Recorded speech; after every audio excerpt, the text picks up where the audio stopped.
दिसाया मन पागल हो।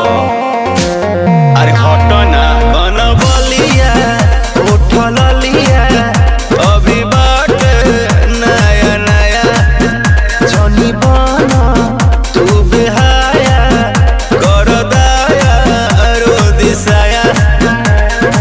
कच बजवानी हमर भाई का, कच बजवानी हमर भाई का।